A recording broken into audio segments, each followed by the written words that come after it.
이 땅에는 죽음의 권세, 어둠의 권세, 뱀의 세력이 여전히 있습니다. 박살났지만 아직도 남아 있습니다. 영향을 미치고 있습니다. 주님의 재림 때에 완전히 끝장이 날 것입니다. 더 깊은 설교, 오늘은 마태복음 12장 38절로부터 41절 말씀으로 부활의 의미라는 제목으로 말씀을 나누겠습니다. 부활주일입니다. 새 생명 받은 여러분을 축하하고 축복합니다. 부활의 의미를 한번 새겨보는 시간이 되었으면 합니다.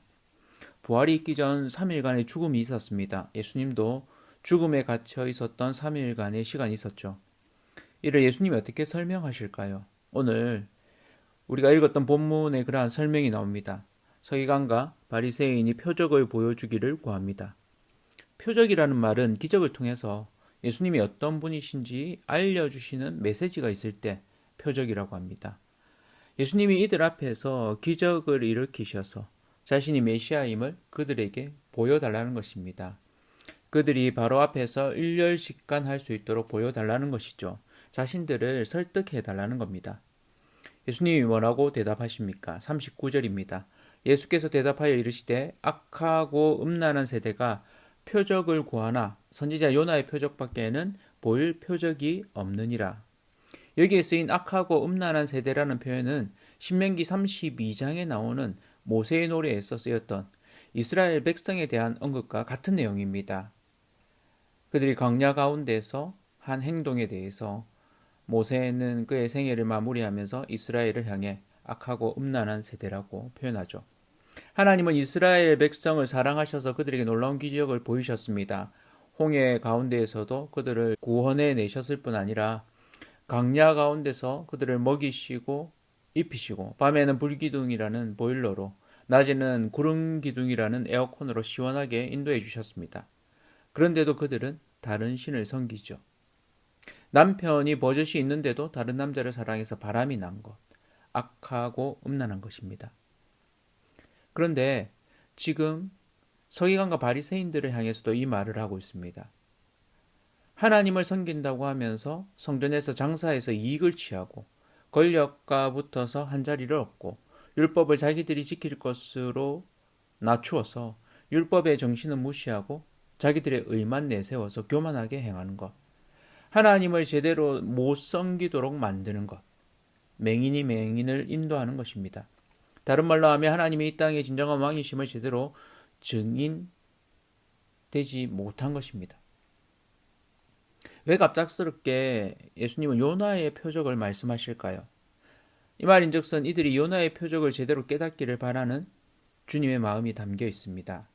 그렇다면 요나의 표적에는 어떤 의미가 담겨 있을까요? 그 다음 구절 예수님의 설명을 한번 봅시다. 40절입니다. 요나가 밤낮 사흘 동안 큰 물고기 뱃속에 있었던 것 같이 인자도 밤낮 사흘 동안 땅 속에 있으리라. 요나가 바다에 던져져서 3일간 물고기 뱃속에 있었던 사건을 말합니다. 여기에 나오는 큰 물고기, 우리가 소위 고래로 추정하는 이 큰 물고기라는 표현이 헬라어에서는 케투스라고 해서 바다 괴물을 뜻합니다. 요나가 던져진 곳에서 3일간 이 바다 괴물, 시몬스터에 의해서 삼켜졌다가 하나님에 의해 살아났습니다. 요나도 그가 이 3일간의 시간 가운데 하나님 앞에 회개하고 돌이킬 때 스올의 뱃속, 죽음의 뱃속 혹은 음부의 뱃속이라고 표현하고 있습니다. 요나가 이렇게 바다에 던져지고 바다 괴물에게 먹히게 된 이유가 무엇입니까? 그것은 이방인들, 특히 니느웨, 아수르의 수도인 니느웨에 가서 이 땅이 멸망할 것을 선포하라는 하나님의 명령에 불순종해서입니다. 그래서 그가 가야 하는 방향과 반대 방향인 다시스로 도망가다가 풍랑이 일어나자 그 원인자인 요나를 바다에 던지게 되죠. 니느웨는 지금의 이라크 북부에 있는 모술 시내에 이 가까운 니네베라는 유적지를 말합니다. 이 니네베, 니느웨입니다. 바다 괴물에 삼켜졌던 요나가 3일 만에 기도로 회개하여서 하나님이 이 바다 괴물이 요나를 토해내도록 하시죠. 그리고는 니느웨 성에 가서 한나절 전했는데 그들이 왕으로부터 동물에 이르기까지 다 회개합니다. 그런데 지금 예수님이 만나고 있는 이스라엘은 어떻습니까? 이스라엘은 실은 하나님이 이 땅의 진정한 왕이심을 증거하는 증인된 나라 아닙니까? 그런데 그들은 그 역할을 제대로 못하고 있습니다. 요나보다 더 크신 분, 메시아 예수 그리스도를 말합니다. 이 메시아가 오셨음에도 불구하고 이들은 믿지 않을 뿐만 아니라 오히려 그를 어떻게 죽일까 하고 전략을 짜고 있습니다. 예수님도 이후에 밤낮 사흘 동안 땅 속에 있으리라는 말씀을 하시죠. 이는 십자가 죽음 이후에 3일을 말하는 것입니다. 요나가 바다 괴물 뱃속에서 3일을 지냈던 것처럼 예수님은 이 땅의 죽음의 세력 가운데 3일간 있게 됩니다. 예수님은 요나가 그렇게 물고기 뱃속에서 나왔던 것처럼 땅 속에서 나오십니다. 부활이죠. 이것이 표적이라는 겁니다. 어떤 표적? 예수님이 진짜 메시아이신 표적입니다. 믿으십시오. 예수님의 말씀은 이들을 향한 도전으로 끝납니다. 41절에 심판 때에 니느웨 사람들이 일어나 이 세대 사람을 정죄하리니 이는 그들이 요나의 전도를 듣고 회개하였음이거니와 요나보다 더 큰 이가 여기 있으며. 무슨 말입니까? 그 악랄한 사모의 배를 갈라 아이를 죽이기까지 했다는 끔찍한 족속들, 아수르, 니느웨 사람들이지만 요나는 그들이 용서받는 것을 보기 싫어서 그 땅이 멸망한다는 소식을 전하지 않으려고 도망갔습니다. 그러나 그런 그들에게 요나가 한나절 전했는데도 그들은 돌이켜 회개하고 하나님의 진노를 면했습니다. 구원을 받았죠. 이방인인데도 불구하고. 그런데 지금 이 말씀을 듣는 서기관과 바리새인들은 어떻습니까? 그들은 예수님을 메시아로 믿지 않습니다. 이스라엘에 가르치는 자인데도 불구하고 믿을 마음이 없습니다. 얼마나 많은 기적을 행하셨습니까? 그럼에도 불구하고 심지어는 사탄의 힘을 빌어서 귀신을 쫓아낸다라고 앞뒤가 안 맞는 얘기를 하지 않습니까? 예수님이 이들을 향해서 이런 말까지 합니다. 심판 때에 니느웨 사람들이 와서 너희를 정죄할 것이다. 하나님이 진정한 왕이시라고 드러내야 할 이스라엘 사람이 그중에 율법을 가르치는 서기관과 바리새인들이 오히려 니느웨 사람들로부터 정죄를 받는다고요. 이유가 무엇입니까? 니느웨 사람들은 회개했습니다. 그러나 서기관과 바리새인들은 회개하지 않았습니다. 돌이키지 않았던 것이죠. 그로 말미암아 결국 심판의 자리에 서게 됩니다. 예수를 죽이고 그것이 잘한 일이라고 믿고 지금도 예수를 곤란케 하고 있죠. 부활의 의미는 두 가지입니다. 첫 번째는 죽음의 권세가 깨어졌다는 것입니다. 이 죽음의 권세는 어둠의 세력이 박살났다는 것입니다. 다른 말로 하자면 태초에 아담과 하와를 걸려 넘어지게 했던 뱀의 세력이 결박되었다는 것입니다. 부활은 이런 큰 의미를 지니고 있습니다. 요나의 사건은 예수님의 사건을 보여주는 또 다른 복음 이야기입니다. 이스라엘의 말 안 듣는 한 선지자를 통해서 하나님의 크신 뜻이 무엇인지 보여주시는 것이죠. 열방이 하나님께 회개하고 돌아오면 누구든지 구원받는다는 놀라운 복음의 메시지를 전하고 있는 것입니다.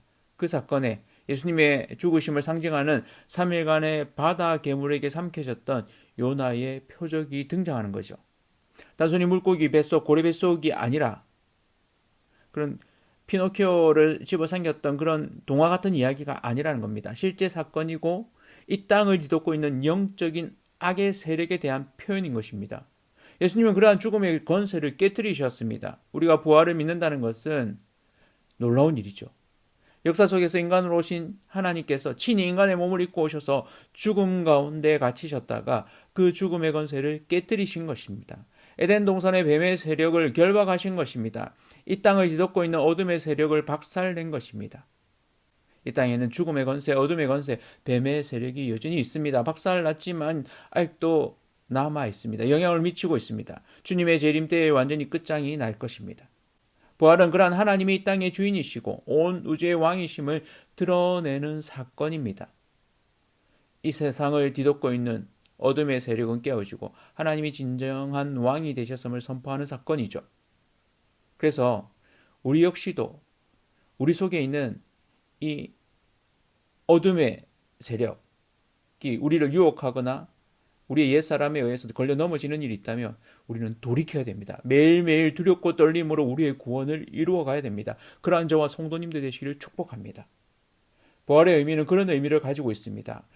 우리 속에 있는 어둠의 세력, 악한 것들이 다 결박되었고 박살났다는 것을 우리 스스로 고백하고 하나님께 회개한다는 의미입니다. 두 번째로 부활의 의미는 진짜 메시아가 나타났다는 것입니다. 예수가 그리스도시다라는 사실을 드러냅니다. 예수가 참된 증인이심을 드러냅니다. 하나님이 이 땅의 진정한 왕이시다라는 것을 드러내는 사건입니다. 진짜 왕이 등장할 때 삶의 방향을 바꿔야 합니다.